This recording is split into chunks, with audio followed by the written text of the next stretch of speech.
I watched Stranger Things Season 5, Volume 2, which dropped on Christmas Day. Watched it over the last few days. I was originally going to wait till the finale dropped on New Year's Eve to review the second half of Season 5, but I figured why not just review the official Volume 2 and then the finale separate as they've been marketed separately.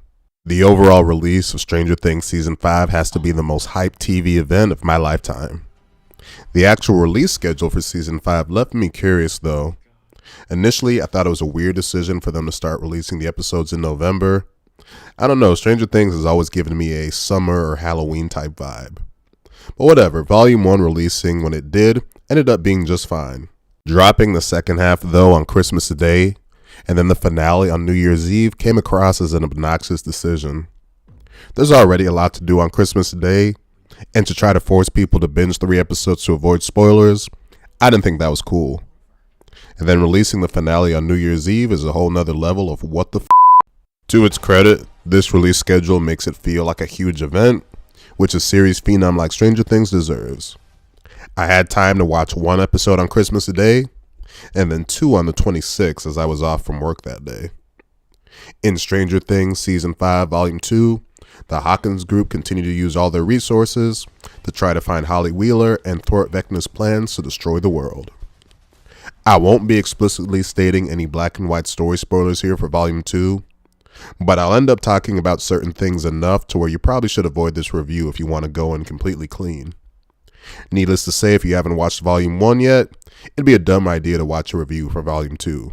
Now, Volume 1 did its job in being really well done, and leaving things on an interesting enough note to be highly intrigued as to where things are going to go from here. 2 things in particular really stood out about that ending. Of course, one was Will's hero moment where he uses his 11-style telekinetic sorcerer powers to save everyone from the Demogorgons. It was a really cool moment for a character known mostly for being a helpless victim in Seasons 1 and 2. I was wondering where they were going to go with this reveal of these sorcerer-type powers. As it turns out, so far, not so much. He's not exactly casually using it like 11 can. It seems like under certain circumstances he can use these powers, but they still set something up nicely for the character in episode 7. More on that later. But the second noteworthy thing about the Volume 1 ending was 11 reuniting with her Rainbow Room sister 8, a character long forgotten after the infamous punk rock episode of Season 2. Despite what most feel about that episode, I was always interested if this character would ever get mentioned again, as it was easily the loosest unresolved plot thread from the prior seasons. I thought it was great how she was incorporated again.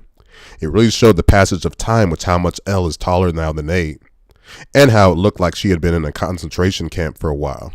Didn't really care for the forced tension between 8 and Hopper. Felt unnecessary, but thankfully it was only for like a scene or 2. One type of scene this show can't help but have in basically every episode of the prior seasons, and including all 3 of Volume 2, is those repetitive scenes of a group of characters forming a circle and making giant leaps in logic and reasoning to solve mysteries or come up with a plan, all while there is some fast-paced Stranger Things thriller-type music in the background. I need to look up an official count for how many of these scenes there's been in the whole series, because it feels like it's basically every episode.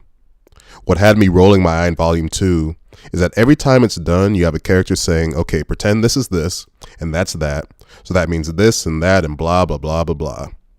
I'm obviously not a writer, but there's just gotta be a better way to move the plot along. I used to think these scenes were annoying and a bit repetitive, but they're just flat out bad here. All I could think was, seriously, when Steve of all people was able to come up with a grandmaster plan using a Slinky toy. I may not have liked these moments, actually I hated these moments, but thankfully the great character moments definitely made up for all this. The initial most noteworthy stuff came from the group consisting of Nancy, Jonathan, Steve, and Dustin, who were exploring the upside-down version of the research facility. That major moment of dialogue between Steve and Dustin, and then what ensued after, I couldn't help but think, holy shit, is this where they're really going with these characters? My jaw dropped. I couldn't believe what was happening. But the episodes after this made it all worth it, as those moments between the two were just perfect. I wasn't sure what to make of what Jonathan and Nancy's relationship is coming to. In fact, their second major moment of dialogue had me confused as to where is all this heading, especially the payoff for the surprise Jonathan was holding back in Volume 1.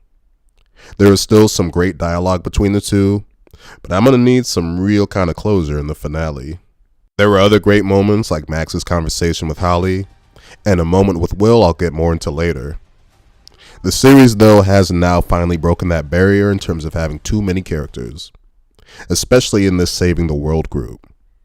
Because of 8 joining the group and then eventually a pretty minor character from the previous seasons, combined with all the Doomsday plot elements juggled here, it's a miracle that there was even time for some noteworthy character moments.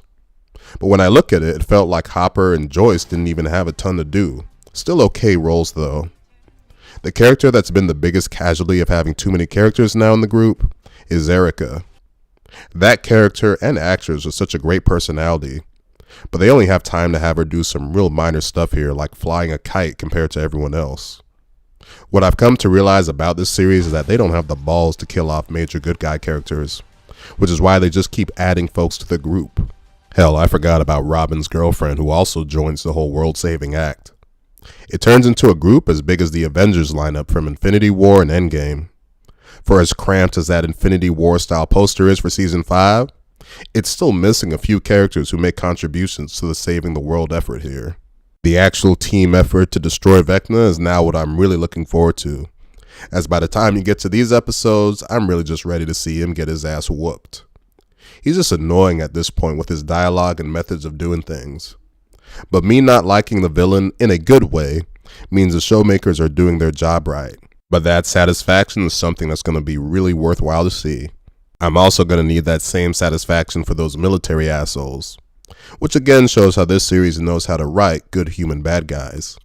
Speaking of payoffs, and again, no direct spoilers here, but I think they saved the payoff for Max's story for just the right moment. The whole scene with the dialogue and build-up that preceded it was really good, and how could you not love the actual moment? I'm still not sure it was worth them chickening out in season 4 to have something really profound, but no going back on that now. But the best payoff was Will's second big moment, his coming out party if you will. This whole storyline has had its own unique build-up in prior seasons, with season 5 actually making it an integral part to the story, but not in a shove it down your face kind of way. I was wondering what the real conclusion for this whole story would be. I thought the sorcerer moment in volume 1, which was inspired by Robin's dialogue, would be about it. As it turns out, they had more in store for it in more of a direct kind of way. Now, if this whole storyline was in the hands of Disney a few years ago, this all would have been pretty cringe. But the way it was done here was actually pretty touching and sweet with what we saw from the characters involved, especially Robin and Jonathan. The performances from everyone were just so good in this scene. It was overall an A+ job for a storyline like this. Apparently it actually meant a lot for the actual actor Noah Schnapp to do. I overall very much enjoyed these episodes of Volume 2. It was only 3 of them, but it got me excited for the finale to follow. Like Volume 1, it was overall excellent. Had the finale been included in this lineup, and if it lives up to the potential I think it has, then there's no doubt Volume 2 would have reached that legendary tier. Can't wait for the actual finale, which I'll be checking out its theatrical release. To my original point, I think it's pretty f***ing obnoxious to release it on New Year's Eve night. But I guess the only thing bigger than New Year's fireworks is the finale for the biggest TV show over the last decade. The plan though is to watch it at 6 p.m. to enjoy the New Year's festivities after. So that'll do it for this review of Stranger Things Season 5 Volume 2. If you made it to the end of this video, thank you for watching.